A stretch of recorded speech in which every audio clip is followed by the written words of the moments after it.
Okay, so welcome to Vantage Point Conversations. Um, Welcome to my audience, those watching live and those watching on the replay. So today, my guest is Frida Rose. Very easy for me to say, Frida. Opening monologue, always the same. If you tuned into the first 30 seconds of my lives, then you would hear the same thing. I never introduce my guests, not because I'm lazy, but I just think that I would do a very bad job of it. So please take as long as you like, as little time as you like, just to explain who you are, any highlights, lowlights, anything in between, anything that you think you would like people to know about you. Yeah, so thank you for having me, Colin, first of all. So I am Frida Rose. I am an author and the founder of a journal brand called Journaling is Self Care LLC. And I created my business to help women stop putting themselves on the back burner and finally start making themselves their top priority. So, my work is centered on compassionate self healing, cultivating intuition, and learning to really see yourself beneath all the expectations and the labels and the responsibilities that don't actually define or reflect who you truly are. They more so just kind of like stand in the way. So, the way I teach self care and the way I teach journaling is not about perfection at all. My journals and my courses, they are more so like guides that are created by a friend who's already been in your shoes and already went through the fire. So I'm someone who challenges you through my work just enough to help you tap into your own inner wisdom and intuition because the answers are already within you. Sometimes you just need a little, help, a little gateway to find them and to access them. Because I truly believe that when you're at peace with yourself like that, you can feel at home in any room that you walk into, even if you're the black sheep. And to me, that's the ultimate self care. It's not about spa days and facials, it's about really feeling comfortable in your skin, mind, body, soul. Um, and the best way to get there is with a pen in your hand. So Wow. that's me. Amazing, amazing. So there's so many directions that we can go, and we were a little bit late actually starting this live because you and I just seem to be able to, you talk and I listen, or the other way around. It's just amazing. So I was actually looking over our conversation that we actually started on LinkedIn. So that's how I meet all my guests. Mhm. We actually started mid-November time, Yeah. actually conversing back and forth, and it wasn't that you were ignoring me or I was ignoring you back. It was just things weren't working straight away. I was getting loads of messages and vice versa. And one of your messages said, "Yeah, that's absolutely fine. I actually work that way. Sometimes I don't respond until I'm aligned." Mhm. And I was like, "Wow!" And you know what? When you said that, it felt like it gave me permission to be okay because I'd had a ton of messages that I'd not got around to answering. And I felt very guilty about it because it was like, oh, okay, people were responding. And very much like just like emails, I've got to go back, I've got to go back. But the way that you explained it, I was like, wow, that's really great. And I was like, yeah. And uh, I think at some point, maybe I wasn't answering the emails, the messages, because I didn't feel quite aligned or I wasn't quite ready to give myself to the answers and to invest myself, which seems Mhm. weird, like it's a selfish thing to do. But I was like, I really want to give good answers and I need to find the right energy. If it's just rushing through, then I feel it's a waste of a potential conversation, not necessarily to have a life, but just to engage with someone. Mhm. So that was an amazing thing that you gave me because I was like, oh, and I love this thing you've sort of said about labels because I think we all do give ourselves labels or someone else has given it to us. Mhm. And what I took from our conversation last time was, you're not, I, you said rebellious before, I think to me, but I don't Yeah. think you're rebellious. You're just like this aligned. You understand yourself very well and you understand your energy. And I think it is sad that we see that as rebellious because it's Mhm. not. It's just alignment. You're not. And I read all the messages that you came back to me on. There was nothing rude about it. It was really engaging and warm and kind. And it was just when you did, and I was like, wow, that's amazing. And And it's strange how people perceive us as rebellious, but actually you're just being yourself as much as possible, right? Yeah. Yeah. And thank you for reflecting that back because it's so true.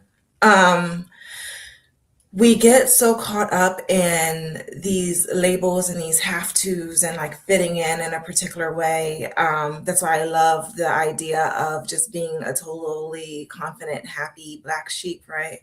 Because when you do that, you do throw away all the rules and everything. And I think that's why I use the word rebellious because you are throwing the rules out the window that so much of society and so much of our upbringing is so hyper focused and hyper aware of. But the thing with that is that those rules weren't really, they're not sustainable. They don't put our happiness at the forefront or our health or our well-being because they do cause us to kind of like stress out and feel insecure and overly judge ourselves, which for the in the long run, I mean, that's not going to do well. You know what I mean? Like that level of stress and constantly performing is gonna like raise your cortisol levels and all that and like really, really stress your body and your mind and every part of you. And I think that healing is a mind, body, soul thing, and so is self expression. So, me telling you that, like, yeah, basically not to feel guilty about not responding right away, because I do, like you, I want to be aligned and give the proper attention and focus when I'm having a conversation, even in my everyday real life. I'm not the person who has their phone out during dinner or anything like that. And I think that's a really important place to be when you just know who you are and you're going to show up that way. You know, I'm not the small talk girl, I'm the deep conversation girl. So I'm going to take my time getting to those messages and things. Yeah, I love that. Have you always been that way? Have you been aware of yourself in that way that things are aligned and you wanted to be that, or was it a journey that you went on to kind of discover that side of you? Definitely a journey. It was definitely a journey. Um, but I knew from the beginning in a weird kind of a way. So, like for instance, I was always like perceived as like shy as a child, right? But really, I was reading the room. I was reading the energy. I picked and chose what vibes I wanted to connect with and who I wanted to talk to for whatever reason. And I didn't feel the need to perform or play nice if that's not where I was. And oh, moody. That was another one. Shy, moody, um, grumpy. My mom loved grumpy. Different things like that. Um, so I knew and I always had this center, but I was told that it was wrong. And so Mm. there were different places in my life where I would try to fit and blend in and shape, but it didn't feel good. It was like, putting on like some clothing that's too tight and it's like suffocating you, right? It just didn't feel good. So I would always go back to being me and then getting in trouble for it. And then realizing that, like, I'd rather get in trouble for it than try to put this on because it just wasn't fitting and it was depressing me and making me sad. And it caused me to feel just lonely and uncomfortable in my skin. And that even having that realization, it took years and years and years to heal and to converse with myself and to come to that understanding. But so yes and no is the answer to your question at the same time. It's strange you actually mentioned this because it brought up a memory of mine, and I remember it. But um, I have quite a small family. Where had an uncle who was a little bit older, and he was having a 70th birthday party, and he was having it in his house. And I was a teenager at the time. I think it was maybe 60, 70. Anyway, so he'd invited like a few family and friends, and so me and my brother and my mum and dad, we went there. So I was a teenager, and I just showed up as me, and I wasn't. I don't think I was grumpy. I just in that moment I didn't want to be this outspoken kid or something like that. But I also didn't think anything was wrong. Now I also understand that as a teenager, you're going through some changes and stuff like that. It might come across that you're being grumpy. But my my mum actually, she said that she was disappointed in me because they'd put on this whole thing. Like my aunt had put on this thing and everything, and I was being rude. and I don't remember it. And again, there's always different perspectives. But she made me go to see my aunt and apologise. And I remember bursting into tears in front of my aunt, and my aunt was like, "No, no, no, it's okay." But I think it taught me that I couldn't be myself, or I couldn't align with myself.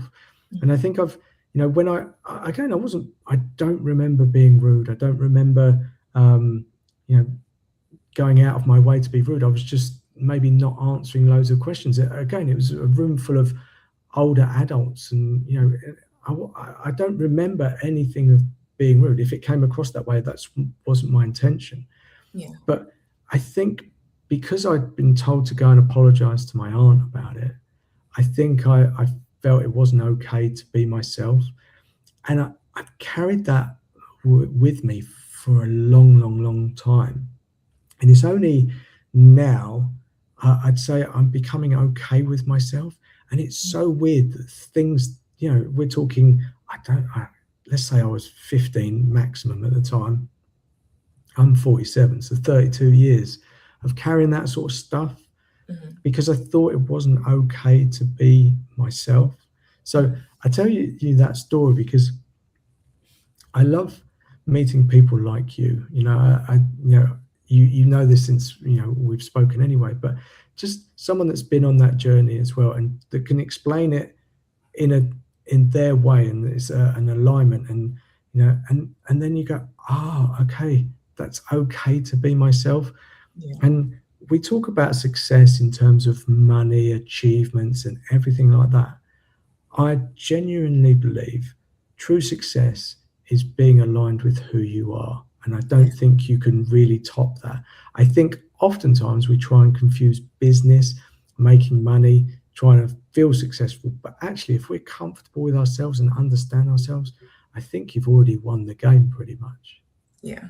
I love that. I love that definition of success, and that actually piggies back off of some thoughts that I was having, conversation I was having with myself a couple of days ago about freedom, right? Like there was a point where I defined freedom as leaving my 9 to 5 and finally working in my business full time and doing the work that I love to do, just fully creative, and enjoying that process, just not having some supervisor telling me what to do or being on someone else's time clock. To me, that was freedom. And I was sitting with myself the other day and I'm like, and I wasn't even thinking about work or my business or even past career decisions or anything like that. But I was literally just thinking about my emotional, spiritual, and mental states and my physical well-being too. And I was like, I am freedom. I've reached the state of freedom. If I was to use one word to describe myself, it would be free. And it was because what you're saying, like I feel total and complete free peace and sovereignty with myself. It doesn't matter if I am quiet today and I'm playing the wallflower kind of role because that I'm doing that because that's where I am. And then also if I'm the life of the party tomorrow, that's because that's genuinely where I am. And it has nothing to do with who else is or isn't around or what they're expecting or what they want from me, And I was like thinking like freedom is the ultimate success. So it's like same message, just different wording. And it just landed so beautifully when you said it that I needed to like share that piece because I'm like, yeah, and like it's just they work together so poetically. I love it. Yeah. And that part you just said about the expectations from other people, I think that's such an important thing because I think society, culturally, you name it, there's no end to it. And I think sometimes we're not allowed to be. If I say down, we don't. Maybe we're not the life and soul of the party. And that isn't about us, it's about the other people. They need us to be a certain way. And if we're not, it almost challenges their identity or their, I don't know, system, and it makes them feel insecure. So I found along the way that, there are people that can bring you out of maybe a bad mood. I'm not suggesting, that is a good thing. I've seen that. But sometimes when you just need to be in a bit of a, not a down moment, but just sort of more introverted Mhm. kind of way, then that's okay. And just being around people that allow you to be yourself is also, I think, with family, it's just, my mum and dad were amazing people, but there are certain things along the way that I was like, oh, okay, that sort of challenged me to go against who I actually am. So, but being around people that allow you to be yourself is also important, and that can't always be easy, and I think it kind of comes back to us having this conversation, because you said, when things are ready or whatever, then we'll have a discussion. There was no incentive for me to force you, because I wanted you to show up exactly as you are. But we have so much input from other people. And so I was just wondering, do you design your life like that, or do you protect it in a different way? Because, we can't choose family and friends. So yes, we can choose friends, not always family, etc. And I know we can set boundaries, but are you intentional about that now? And did that come from previous, or, we're going to talk about journaling because we haven't actually touched on it yet, but did that allow you to sort of set boundaries, etc.? Yeah, if you want to talk about that. Yeah, so I it was another one of those things that was like a work in progress. It was a journey to it. So now my boundaries with friends or family, everyone, anyone who wants to be in my life, they're very, very strong. They're very, very strong boundaries. And I know that they were difficult for people who say knew me all my life, like my mother, for instance. It takes time for people to adjust and adapt. And I realized that we have to give them grace and patience, which I wasn't at the beginning, because I'm like, this is who I am, take it or leave it. I'm a grown up now, and these are my rules. But it's like, okay, but you have to remember, like, she went 30 years knowing you a particular way, or, like, it's a shock to someone's system still, they're still human. So I think having an understanding of grace in a way that doesn't have you disrespected, though, right? Like, Mm. giving a little grace, but also not letting someone really just like come at you left field all crazy and really disturb your peace.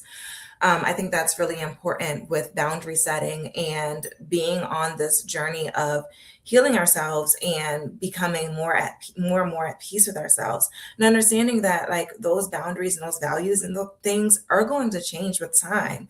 So the boundaries that I have today might be a little bit different next year, and that's okay. Giving myself permission to that. Like, I'm definitely that never say never person.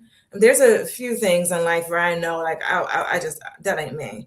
But I leave some openness to say, uh, right now, that's not my groove, but who knows what might happen, right?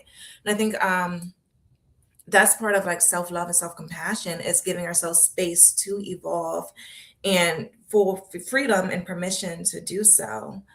And yeah, that's definitely something that came to me through seeing myself on paper and letting my healing be sacred and private and just for me.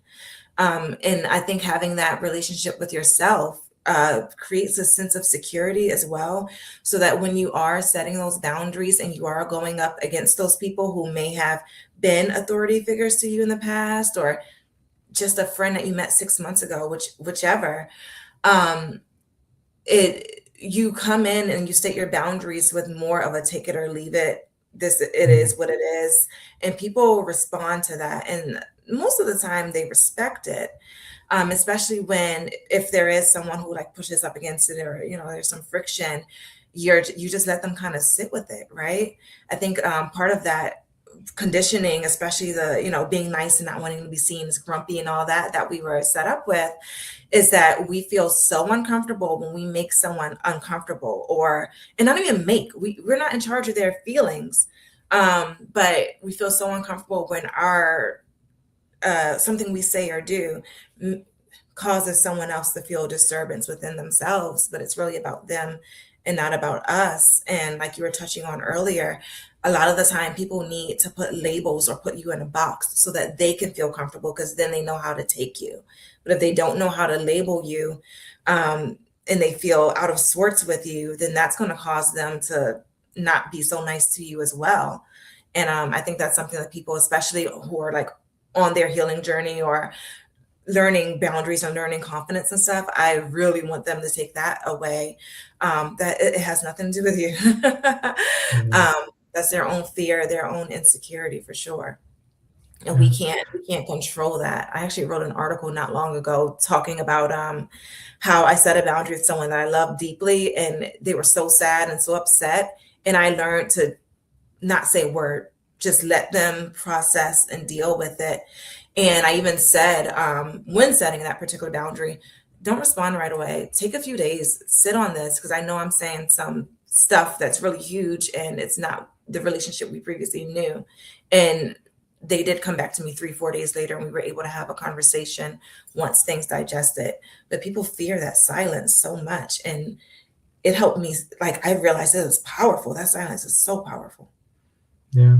It's yeah, to sit in silence is quite a skill, right? It's, you know, we're scared of silence, and it's sort of one of those things that actually can trigger, you know, starting to say something when you don't actually need to. So yeah, I truly agree with that.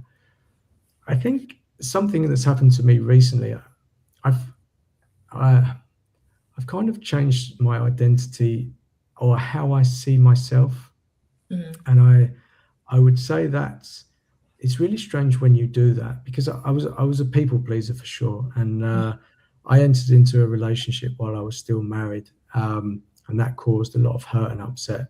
And that was 2 3 years ago now, and the way that people around me responded to what I did made me very sad, because I put a lot of effort and time into relationships, Mhm. and I realized that I was trying to please people, and you know, it was just an endless cycle, and um, I wasn't really pleasing myself. And a strange thing that happened to me was that, you know, when people asked me what I wanted, I couldn't answer them, and it Mhm. wasn't that I didn't want to, I just couldn't.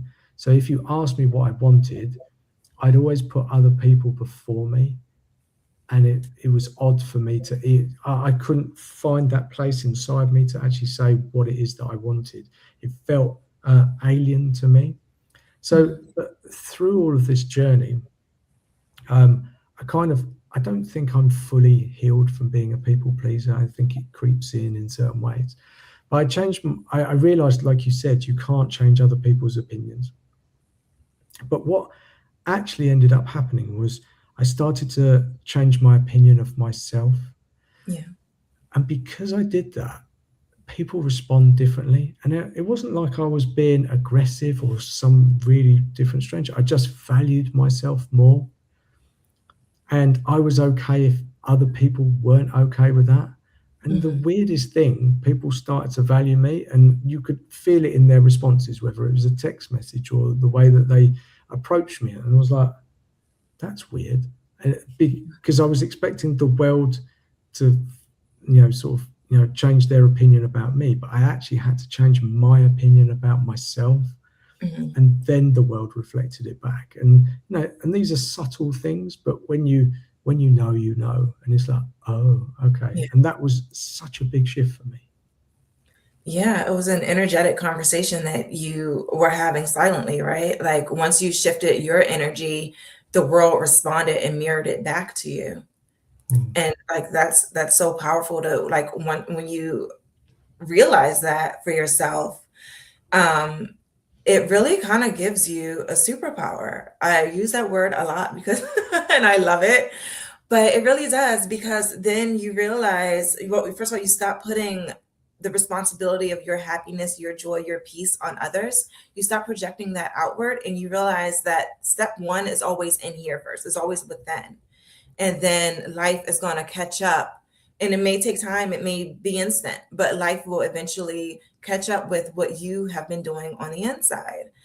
Mm. Like if I think about my past and you know, abusive people and stuff that I used to attract like moths to a flame, I could never attract that kind of person in my life again, because I'm no longer the person whose energy aligns with that. an opportunist would have been able to smell me a mile away and said, "Oh, let me get her." Now they smell me a mile away and they run in the other direction because they're like, "Oh, I'm not gonna get away with anything with her." And that's just the way it works. And it's so simple and so real and so true. And I know it's difficult, but I really want people to understand how simple it is and to make it more digestible, because my heart breaks for people who don't know the power they possess within themselves, which is a big part of the work that I do. And like you're saying with the people pleaser isms still creeping up from time to time, like that's normal. It totally happens. We're never fully done healing. I think that when we have done when we've gotten on that healing journey, we realize that we're going to keep going. And it's not about like fixing yourself and correcting and, you're broken, blah, blah, blah. But it's about just becoming happier and happier and becoming more and more you. And why wouldn't you want that to be your mission for as long as you're alive, right? Like, yeah, right now I am the happiest I've ever been in all my life. Well, I want more. Give me more. Because I know I can have more because I know where I started.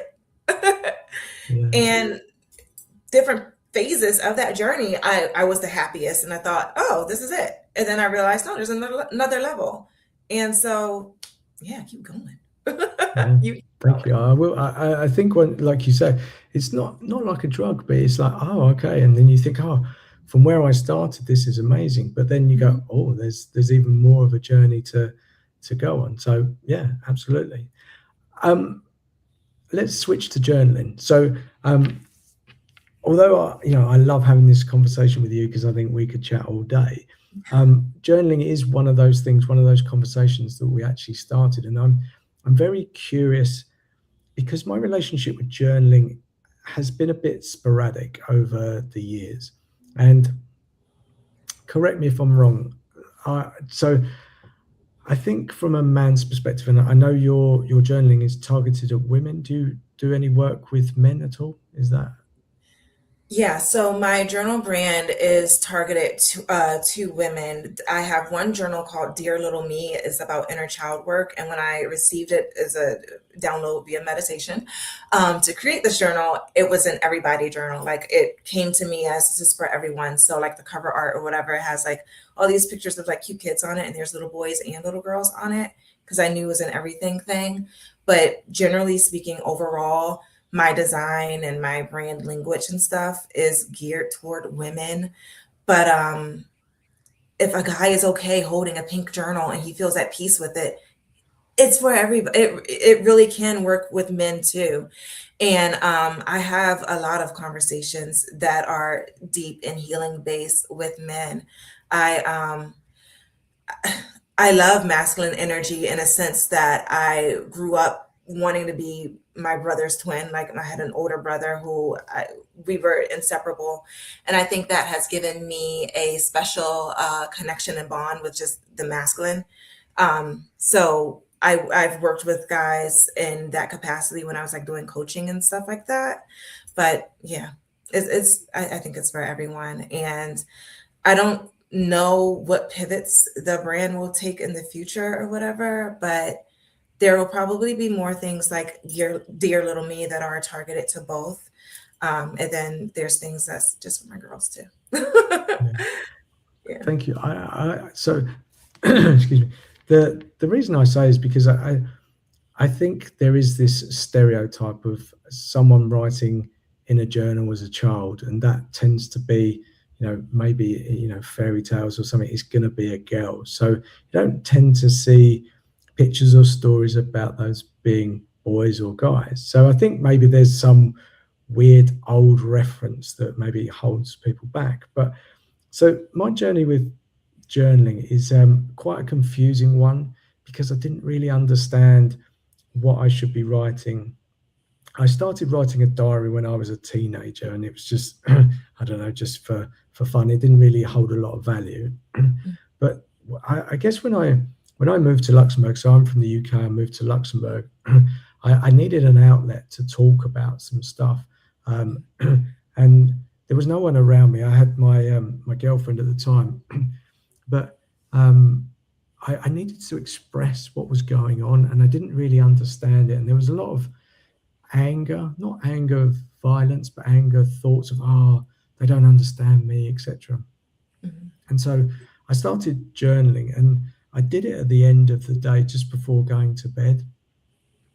And then I don't know how long I did that for, maybe 6 months. And then along the way, there was other types of journaling. I did like a um, morning and evening journaling, and then I had journal prompts, and they included things like what you were grateful for, etc. Mhm. Um, and then yeah, and then sometimes it's like it would last for a while, and I don't, and I didn't know what to write about. I didn't know whether I should get out all my angry thoughts and feelings or whatever it was about the situation, the job wasn't working, etc. Or I needed to change my state, as in just be grateful for things and write those things down. More recently, I had a life career-ish coach, everybody coach. She was amazing. And I was getting really frustrated. And she said, go and sit for 2 hours and write. And I was like, okay. And she said, write for 2 hours. When you can't write anymore, keep writing. She said, Mhm. no filter, no nothing. As the thoughts come out of your head, just write. Don't correct, don't look for spelling, messiness, none of it matters. Mhm. And I think I managed about an hour and a half. But man, when you realize and you physically see what is going on in your head Yeah. on pages, I'm like, am I crazy? Like, it just looks like crazy town all over the page. Just like I'll be writing something, and then mid sentence go, yeah, but I've got to go and pick out the washing or something like that. I was like, huh? And then you was writing something else. I was like, yeah, but this and this, and it felt like this cleanse, this like Mhm. just taking all of this toxin out of me and put it on the page. I was like, wow. But I couldn't keep doing that every day. I didn't have the capacity. I don't know if that's something to do every once in a while, every quarter, whatever. And I also started this bullet journal. There's a guy in the US who does bullet journaling. It was kind of this combination of trying to be organized, trying to get your thoughts and feelings down on paper. And the only problem for me was that it consumed a lot of my time. You needed to almost have a pen and paper everywhere you went. It didn't matter where you're going to the letterbox. You needed to have a pen and paper, and it was, and it, I could never find the balance that worked for me. But I'm very much a visual person, and I've bought little notebooks. I've got pens that make it. So I like bright colours. So Mhm. I like anything that will prompt me to pick up a pen and do a doodle or do anything along those lines. But the journaling thing, I know that it helps me. I can't quite understand. And is there different styles for different days, different seasons, anything like that? So I've said a lot. Feel free to unpack any of that, what it was like for you. I know there's not just one way of doing it. I think it's whatever's right. But what was it for you? What started for you? How did it evolve? Where are you now? And what are your journals? Because you talked about the two different types there. And yeah, if you want to, feel free to talk about any of that you think's relevant. Yeah. So, I think we actually kind of touched, or I think I touched on this before when we talked about like men with journaling specifically.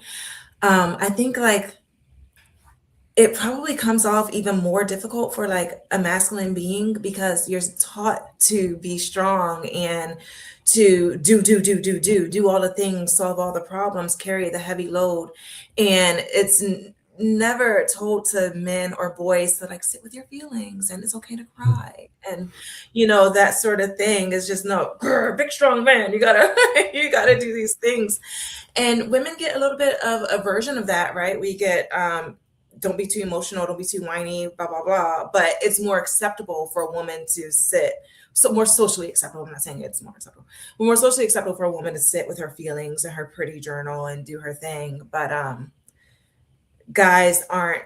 I don't think given that permission in society to be able to do that. So I think that's part of why it is difficult for guys who even if you know that it feels good and it helps you, right? Like even my own partner who I share a house with and sleeps next to me every night, when I can't help him stay consistent with his journal. When he is consistent, he is a happier, brighter, more chill, relaxed person. And then, oh my gosh, if we hit it with a combination of meditation and like really sticking with it, he's the best of himself, right? But there's always like that thing, that little bit of a push. Not saying that it's impossible for a guy, but I think it's just like a little extra hurdle there, you know? Um, but to answer your question about my journey and how it really got started with like journaling, honestly, I think my first journal entries, and I didn't even know that it was journaling at the time, but I think my first journal entries were just like writing mean things about my brother. He broke my Barbie, and I now I want to hurt him, like, because I was like 8 or 9 years old, and I always just loved writing. I have to double check with my mom, but I'm 99.9% sure I came out the womb with a pen in my hand. Like, it's just always been that way. I liked to write about my feelings, and then I would write stories where, you know, if I was feeling low, because I grew up in a very chaotic World War III household. So when I wanted to be the hero or I wanted to be strong or whatever, I would write these stories that with these characters who I could see myself in, and she got to save the day or whatever. So I did a mix of all of it from the time I was a little girl, and honestly, I kind of still do it a very similar way. Like what you were describing with the coach that had you write for 2 hours. To me, that's a brain dump. I call it a brain dump where I just need to empty everything out, and I do that when I just feel in my body that like boiling water is always the vision I have when I feel this particular feeling. It's like, because it feels like my skin is like boiling, like there's boiling bubbles under it, and like I just can't sit still. And a lot of the time I'll do that like before I get started with my work, like because sometimes maybe I'm feeling a little bit anxious or a little bit afraid of the next project I'm doing. Because the thing is, like I said, that the healing never stops. But also with my work specifically, it challenges me in that way because it does kind of cause me to grow as I do it. And so I always kind of say, like, I get the first hit of medicine before I even put it out there for the rest of the world to receive. But sometimes I need to just do a quick brain dump, like maybe 15, 20 minutes, where I'm just like blabbing whatever it is, just so I can be a clear vessel and think straight and do what I need to do for my work and like put my heart into it instead of my anxiety or imposter syndrome or whatever might be coming up that day.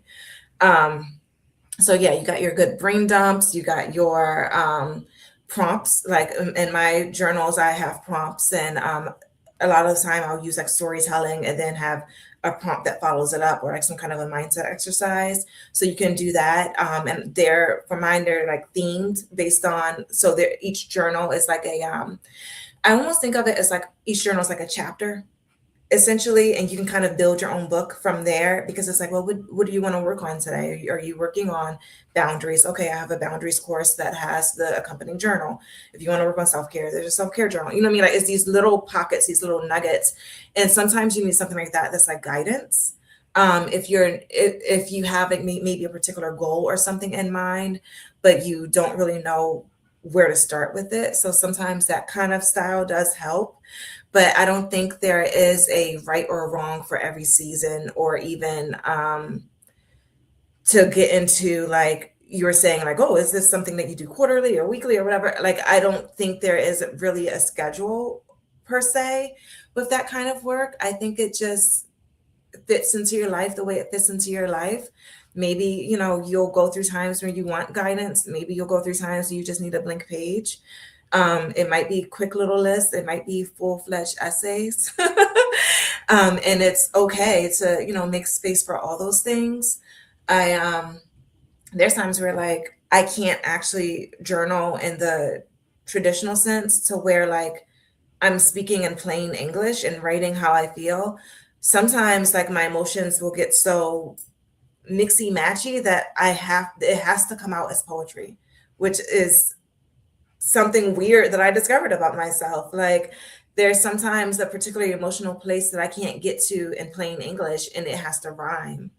Um, and you just let basically you are just a body with a pen in your hand and let everything the inner guide that pen.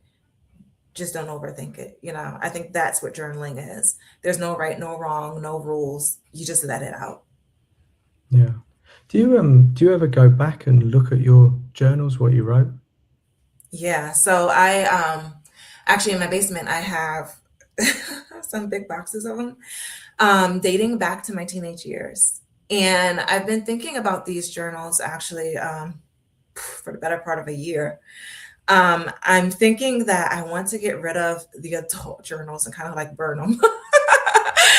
um, but I love going back to my teenage journals like once every 2 years or so, and it's really cool because a lot of this stuff is dated. Like I put dates on some of those entries, and a lot of it is like poetry and stories and stuff like that. And I can remember what I was experiencing because there was a point in my teenagehood where I did stop journaling. Actually, I didn't journal in like plain English from the time I was 15 to 28. Um, and that was because my mother read one of my journals and completely humiliated me with all my feelings and things. And so it made me a better poet and storyteller because I got really good at metaphors and using painting pictures in that way. So where I was still able to share how I felt, but hide and be safe. And even though I lived by myself, completely alone up until I was 32, I still didn't feel right having a journal with that open information in my own apartment until 28. So yeah. Yeah, I go back and I read those old things, and that period is really interesting, like I said, to see how creative I was with the metaphors and the storytelling. And but I know exactly the situation. If I had a crush on a certain boy, or if I was mad at a certain friend, like I know exactly what those hidden codes meant when I look Yeah. at them. Yeah. So there's 2 points. I don't know which one to tackle first, but I let's just tackle the one I don't think has that much we can really talk about. But I think the fact that your mum looked at your journal is actually one of those things that stops people writing a journal Mhm. is their partner or someone around them finding it, because it can be a place of vulnerability to explain stuff. And it's if you think, oh, and sometimes if you just read something, you could take it out of context, or just how something. And someone said to me before, you aren't your thoughts. Your brain will come up with random things at random times, and when you write that down, that's never going to be. You need to understand the context of the situation. Yeah. And so I think one of the things, even I'm sure it exists certainly, obviously for women, but for men, it could be one of those things that. And luckily I've been in very trusting relationships where that was never really an issue. But like, I do remember when I started journaling, it was like, oh, I hope no one actually opens this, because Yeah. this could really be taken the wrong way. So I think that's one of those things. Maybe that's the thing, because then I was thinking, when you're a kid, I've got two young girls, and they've got these books with like little locks on them that Yeah. you could easily pick with just I don't know, just a toothpick if you wanted to. So, but Yeah. that's kind of just don't open it and read it. But my second thought was, why did you want to burn your adult journals and not your children one? Is there, if there's something in there that you don't want to talk about, that's fine. But do you just have a different relationship between those journals? Yeah, I do. So the adult journals that I have were like from me going through the healing. So I'm dumping trauma dump city, right? So I don't even want to open those and like re-traumatize myself, essentially. And it's one of those where you want to talk about like crazy thoughts coming up in a brain dump. The other day, I think it was like last week, I had this anger in me. I don't know where it came from, right? But it was like I was pissed. It was, and I was writing out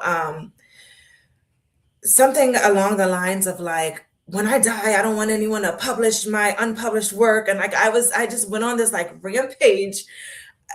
It was unprovoked. I don't know where it came from, but I think it has something to do with those those old journals in the basement from the just releasing. It's a difference between I don't like your mid therapy session, right? Like if Mhm. your therapist recorded everything and put out on the internet, like that's how it would feel when you're still like really, really, really in the thick of things. And they're so scary to look at that even I can't look at them. And I'm good at looking at my stuff.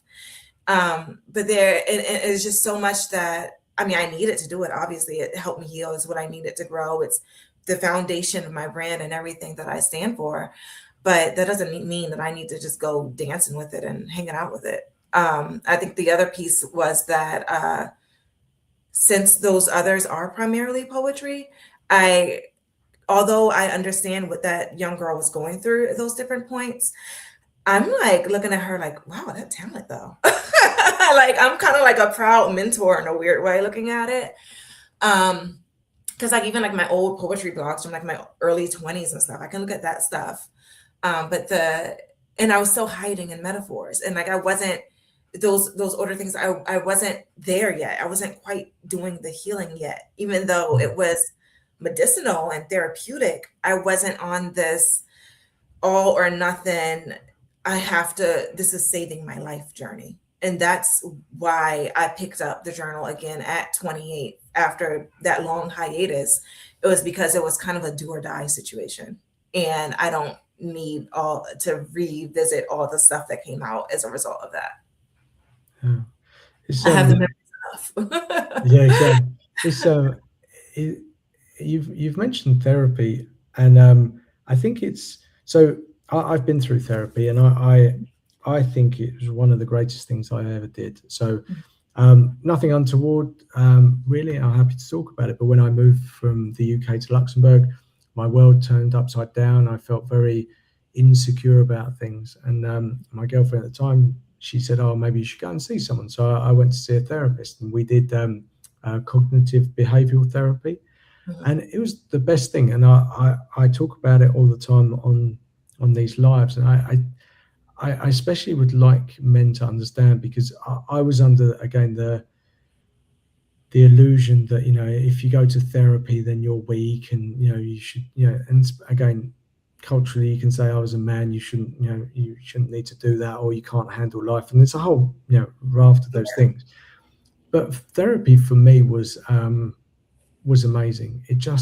It started to allow me to look at my life from a distance, and it was one of those things that I kind of went through different stages. I think I went through a stage where I thought everything was broken or I was broken, Yeah. and then I was trying to look for excuses or reasons and blame other people, my family, etc. Um, and the more you do it, and then you go, oh, I don't need a reason. That's these things happen. That's life, etc. And you become a lot more comfortable with it. Now, oftentimes I hear stories from people tell me things, etc. And I'm like, oh, therapy would be a good solution for that person to talk about it because you can see that they're carrying through a lot of patterns in their life that Mhm. they are applying, be it work or relationships, etc. So that was kind of my go-to because I know it helped me. But when it comes to journaling, I think journaling can just be as powerful as therapy. And I think, we can't all afford therapy. It's not always cheap. I know there are certain options, etc. You might not find a therapist that understands you. But for me, the goal through therapy was just understanding more about myself, not excusing myself from the world, not saying that I was broken, but just understanding myself. Because, like you said, like, having that awareness is such an important thing. And I always say awareness is a superpower. I always say that because if you're aware of something's either a trigger for you or you don't like something, or there's a feeling or something like that, you can dig into it and understand where it comes from, and then you can not resolve it if it doesn't need resolving, but just be aware of it. Yeah. And I think when it comes to journaling, it can be just as powerful. I think it's a great place to start. It's a very, and people don't want to tell other people what they've been through or going through, and if you can write it down and get it out of your own head first of all, I'm not saying you have to go to therapy, but that might even be the first step, because that's the safest I feel that it can be, just writing it down for yourself. What's your thoughts on that? Yeah, absolutely. And I am also a big believer in therapy. I've done therapy as well, and it changed and helped me in so many ways. And that was actually before all of this. I started a brand at 30. I went to therapy at about 26. But I didn't really start like healing until I was about 28, 29. But I agree. Part of the reason that I put so much into the journals, and I am very intentional about it feeling like a conversation with a friend who's been there, a friend who gets it, because I want people to have that feeling that they're being led, they're being held, they are safe with whatever these vulnerable feelings are that they're needing to face. Because like you said, like therapy isn't always accessible, maybe financially, or depending on someone's region or whatever the case. But also there's that element of, when I look at my ideal customer, when I look at even who I was when I would have benefited from these tools, they are people who are often overachievers or high achievers. They're often the strong friend, or the one with all the good advice, the mom, the resource that people go to, and that can really mess with their heads if they have to schedule a therapy appointment and say, "Oh no, I'm now I have to show someone I really don't have it all together." Mm, Like, I think that makes them, that can almost feel triggering, right? yeah. Almost that's so triggering and so jarring in some situations, that it will make them just stay stuck, even though they know they're miserable and they know that life can be better, because they, maybe the blank page is too much for them, but just having something, that prompt, that guide, the storytelling, the relatability of, girl, I've been there and I got you. Like, I think that's really, really important. And it's a natural part of just my personality in general, and the way I talk to my friends if they come to me for advice or whatever. So I really just put it into the courses and the journals, um, because I think it's just so necessary. Like, healing can be scary, it can be hard, it can be lengthy, and having someone mirror and show you an example of what that self-compassion is and what that looks like and what it feels like, by saying, this is the thing I went through and this is how I overcame it. And that's something that a therapist can't quite do, because Mm. they can't really tell too much of their own personal stories, and there's regulations and things.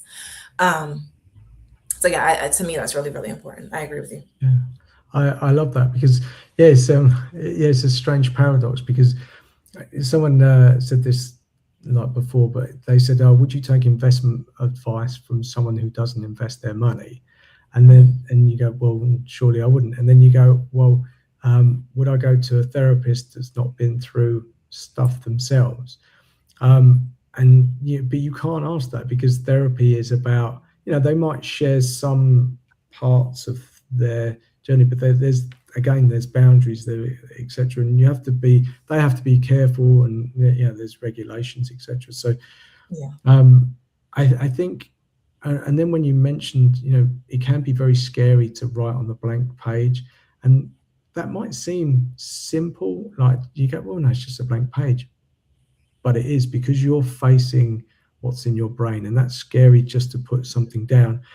And I think when I started the journaling, I think I didn't know where to go. I didn't know what questions to ask myself, what I was answering, what I was trying to get from it, where I Mhm. was going. So I just wrote, and I think it felt like I was a teenager again, being grumpy about stuff. And it was like, okay, and I don't that first attempt really didn't give me any insight. And I just looked back and I was just like, oh, I'm grumpy, and that was like, but I'm generally not a grumpy person, so it's just like, oh, and so I would never look back, and I'd never look at it and go, oh yeah. So it's great to have those sort of prompts, because the sort of journaling that has worked for me has been kind of um, it's not questions, but like sort of gives you some sort of direction without saying, okay, you've got to say this, what's your top word today or something like that. That didn't work for me. It's just like, and something that can be done relatively quickly. And, I think with all things like this, you get better as you do it. You can't expect to hit all the high points all the time. But I do gratitude. I don't even know if you'd call it journaling. In the morning, I write 3 things I'm grateful for. Then in the evening before bed, I write 3 things that I'm grateful for. And I just find that I've been doing that for, I'd say a year, 18 months. And I just find that really good. I find it even better when I'm grateful for other people and their stuff. So that part is good.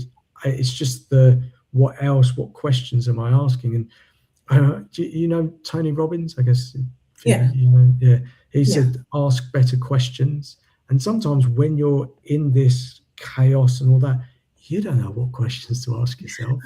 So having someone there, having a prompt there, just like you say, having almost a friend there just to say, yeah, look, this is what I did. Think about this or go this way, and allow yourself to explore that. That's so much more powerful than a scary empty page. I think what you're doing is brilliant. So how does it work for these? Like you said, you've got you've got different sections or different journals for different things.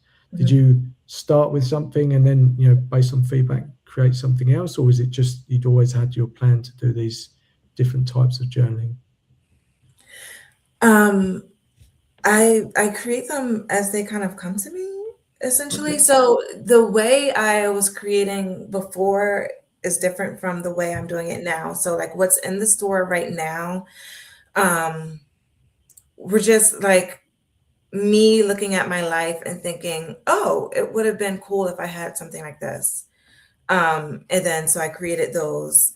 And then I basically use them as tools to like share these stories and share these reflections and teach these skills and these lessons.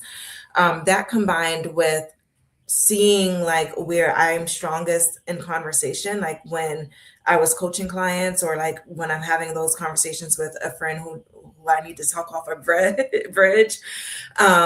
It was the common themes, right? So playing on my strengths. And so that's how I chose like the topics for the journals and the courses and things like that. And now for the next 5 that I create, they came to me in an interesting way. So a few months ago, I created this thing called Writers Wednesdays, where on Wednesday, I would just let myself write, just play on the page, because I realized that I had like gone a while without writing creatively. And that is the thing that makes my heart just the absolute happiest. Like I said, I love writing poetry. I love storytelling. I love just putting my life on the page that way and just exploring my creativity in that way, exploring different ideas. And so that was my way of breaking up my work week and just giving my inner child time to play. Writers Wednesdays. And then I think like after about a month and a half to 2 months of those, so that was maybe like around 6 or so Wednesdays, I realized that I had a lot. I had pages and pages of essays, reflections, poetry, everything you could possibly think of someone creating.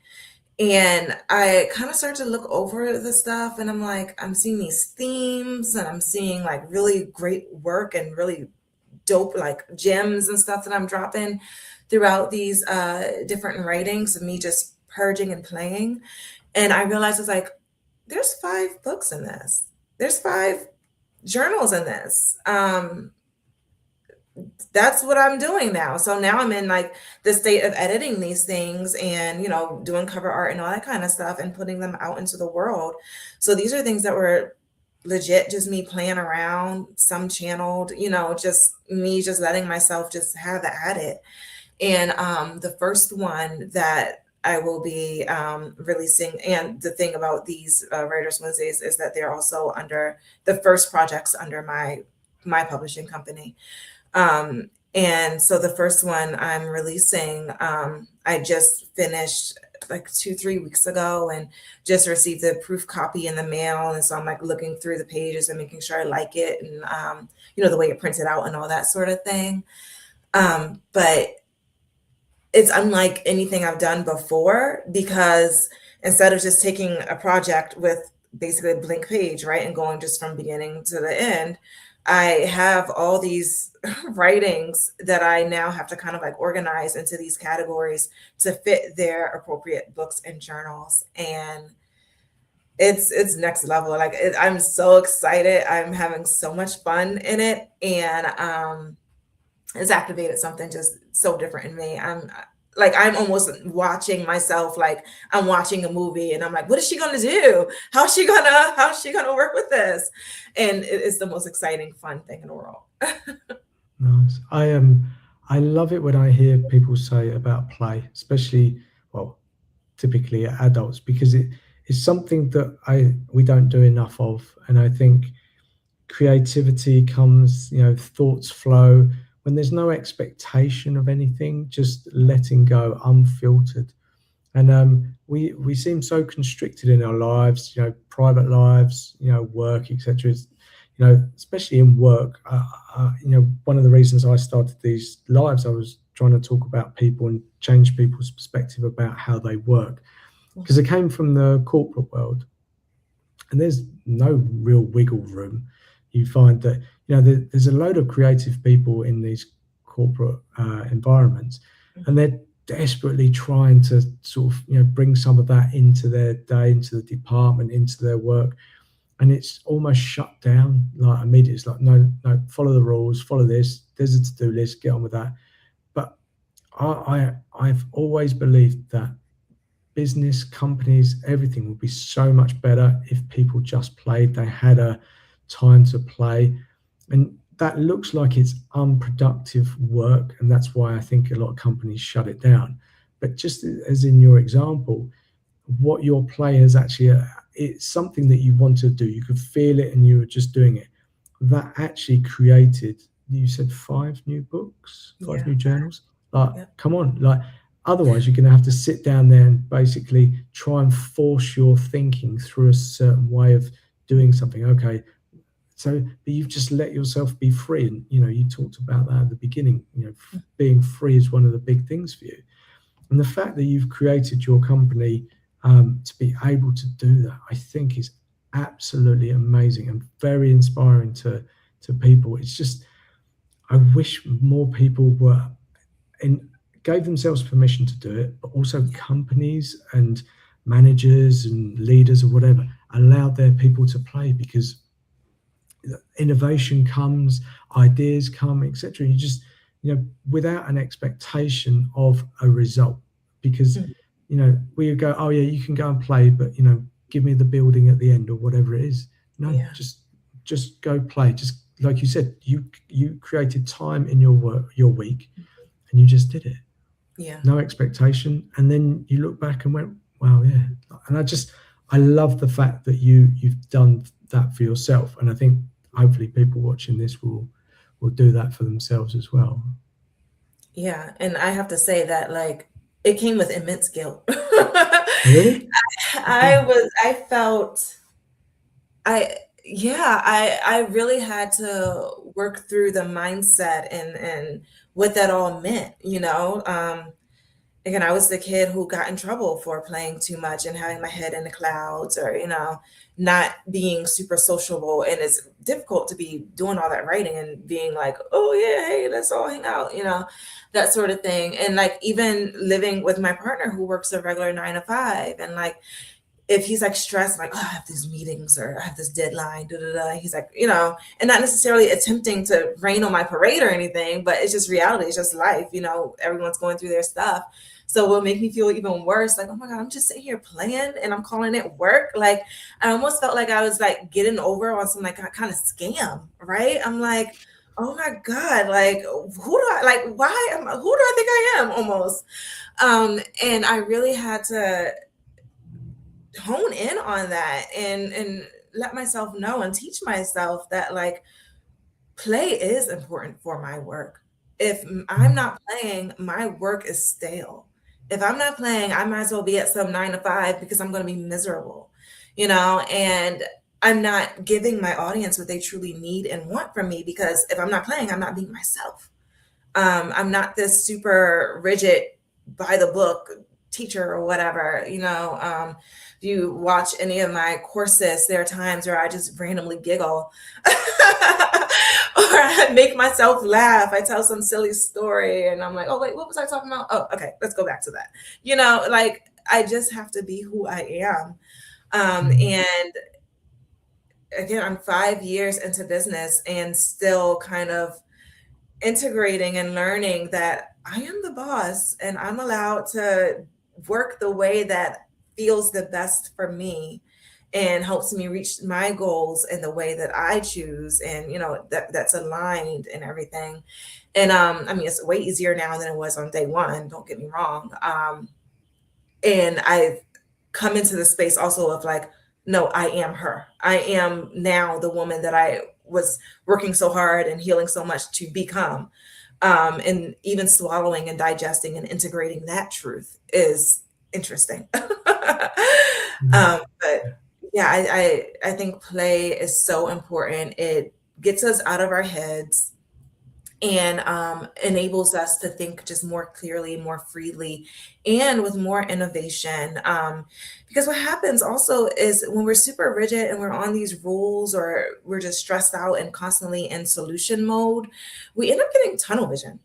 And so you're anxious, you're frustrated, and you're only seeing this one thing when there's a whole world of solutions and possibilities out there that you're not giving yourself access to, but you have access to it. That's like having a plate of food in front of you and saying you're hungry, but you're gonna starve. Like that doesn't make sense. Just look, it's right there. And journaling helps us to cut out all of that noise and all that mental clutter too, so that we can give ourselves that access and that permission. That's why I said that I'll do like a brain dump for 15, 20 minutes before I even officially start my work, just to get all the stuff out the way. Yeah, it's do you know it's something I when we started this conversation, I was like, oh yeah, Frida's got it all worked out, and I was like, oh, you haven't actually got it all worked out, which I love Yeah. because like you've mentioned imposter syndrome, feeling guilty about playing, and Mhm. that is so beautiful because you're learning along the way. It's not, you know, you're not turning up and saying, yeah, this is me, I am who I am, and you know, accept it. It's you're working stuff out. And I think there is no end to learning about ourselves and wondering and playing and stuff like that. And I think it's great that you get to bring it into your company. I think it says a lot about society and how we've, you know, there's a lot of invisible messages about the way that we should work. And I experienced it myself when I started these lives. I was like, and I tried to explain to my mum and dad roughly what I do, and I say, oh, I have conversations on the internet, which that they don't really get. I tried to explain it to my children, and it's a bit like, oh, okay. And but I just carried on anyway, and just I did it, and it doesn't really feel like a job. So I had this strange realization the other day when I started it. I was just doing it because I enjoyed doing it, and then there was a process that went behind it. More people have started signing up, and now I'm doing these 3 times a week now. And I had to experiment for a while to see whether actually my energy and the process of having a conversation before doing the lives would actually match up. But they do, but I'm fully okay that if they don't, I'll go back down to 2. But Mhm. I had this realization. I was in the UK and I wasn't actually working, and I went, "Oh yeah, I've got a business." And I was like, how did that happen? I was like, it almost snuck up on me because you don't think it is a business. I don't generate any money yet. It's coming, I'm sure, that positive. But I have a process. I speak to people. I do the thing. But because it's so enjoyable, it's a bit like I feel a bit weird about calling it a business, and especially because Yeah. I'm not making any money. But then you go, no. And then I look at other people's businesses, especially like banking and stuff like that, and I realize they're just so full of chaos, where mine is still chaos, but it's limited chaos and it's mine, and I get to do it. I get to choose if I've now given myself permission that I don't answer all the messages. And I think that freedom is such a rewarding thing to do, and it it keeps me more interested in the work because Mhm. it kind of fulfills me in a way that go, yeah, I know that I didn't get to answer messages. Yeah, sometimes there's guilt that seeps in. You go, oh yeah, people waiting for replies.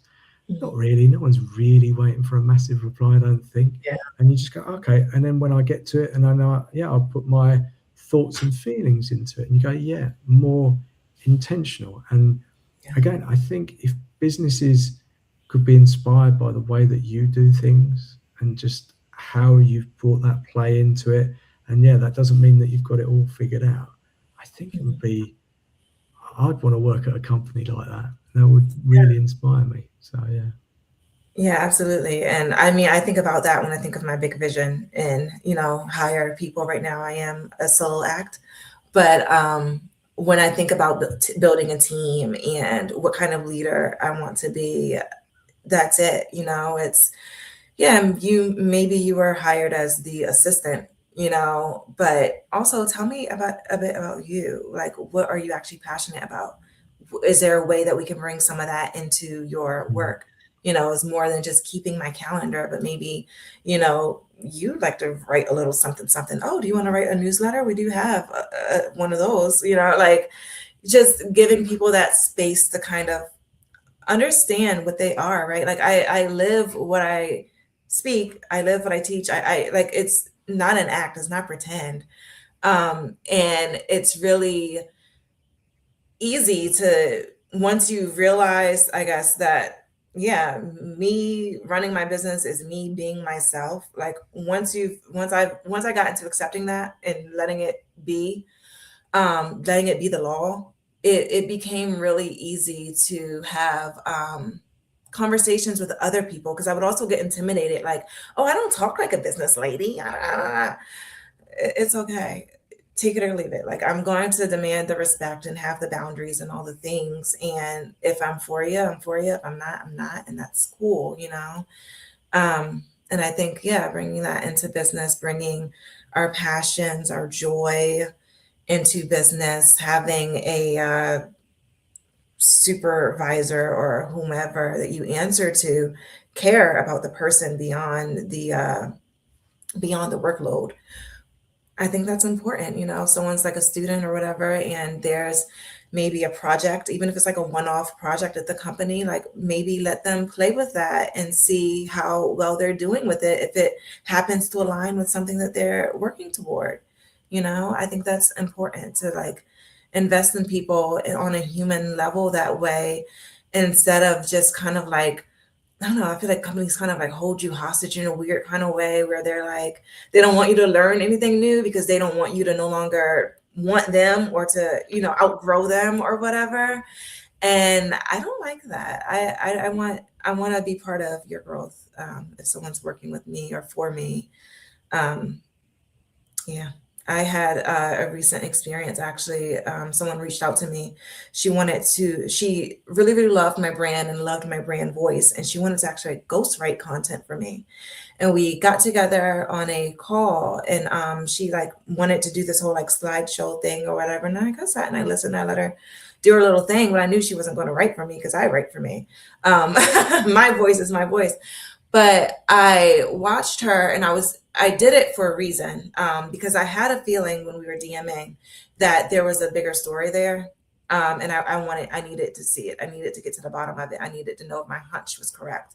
And it was. She had this, I realized just looking at her, just watching her, listening to her, that she had the story within her, but she was afraid to put it in her own name, right? Like that fear of being seen, that fear of, being rejected. And I'm like, I love what you're saying, but you're not writing it for me. You're writing it for you. Like you can write it under your name as like a guest on my newsletter or whatever, but you have to take credit for it. You have to take responsibility for it.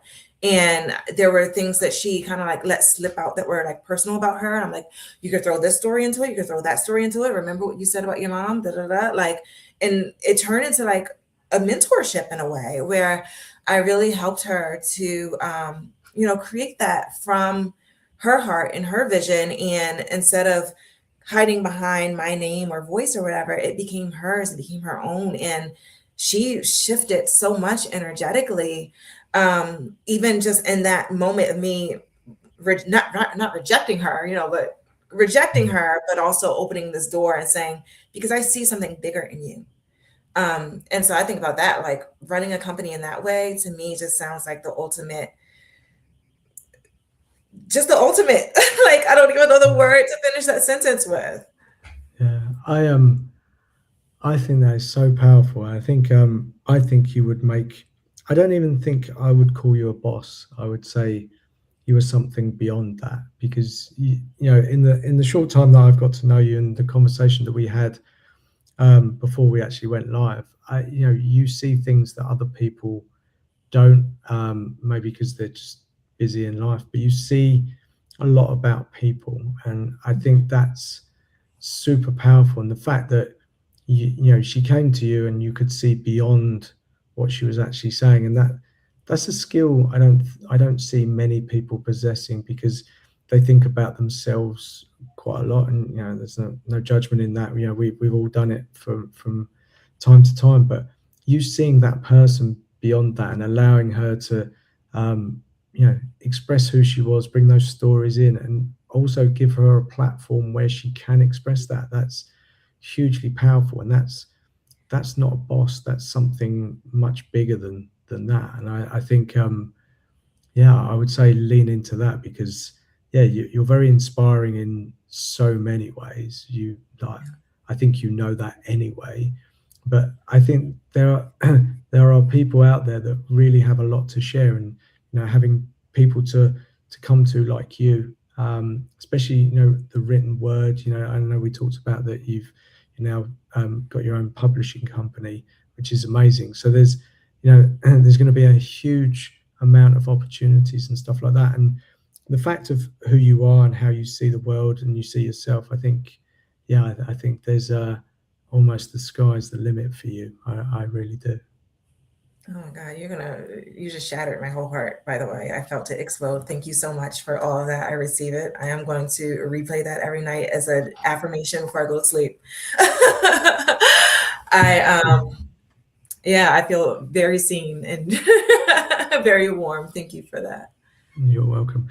I'm conscious of the time. You are, again, one of these people that I feel that I could speak to all the time. And I think maybe a round two would be more about this intuition side, because we touched on it again sort of before we went live. But I think it's such an interesting subject, and I think it plays a big part of who you are, not just on the page and journaling, but it's such a big part of your life. And I think that would be very interesting for people, because I think when it comes to things like intuition, spirituality, we hide behind the word woo-woo, because that's safe and kind of protecting ourselves. But you've never done that with me. You've 100% explained what you see and what you feel, and the relationships and spirits and everything like that.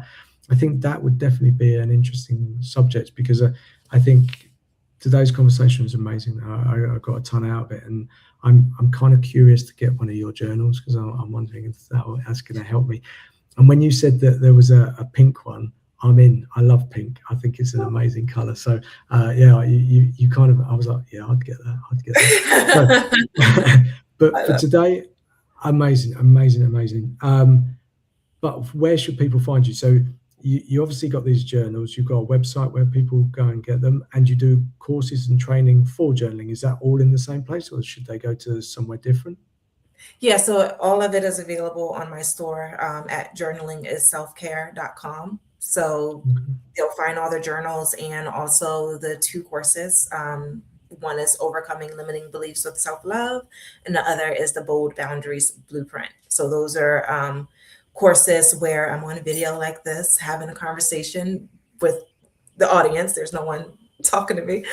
And they each have their own corresponding journal workbook feature. So I'm still making you journal, but but we're having a little bit of a conversation while we're pausing to journal. And then the Nice. journals themselves, obviously, they're books that are also on the website. And is that the best place to find you? Because I obviously found you through LinkedIn. Should they go LinkedIn, or should they go to the website? Which is best? Yeah, so for the actual products, everything is on the website, and there's an email feature if they want to send me a message through the website if they're not on LinkedIn. But as far as like social platforms go, I am most active on LinkedIn.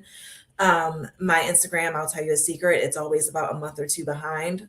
So so the things that are being posted on Instagram right now are things that I posted on LinkedIn in like December, I think. But yeah. Nice. Good.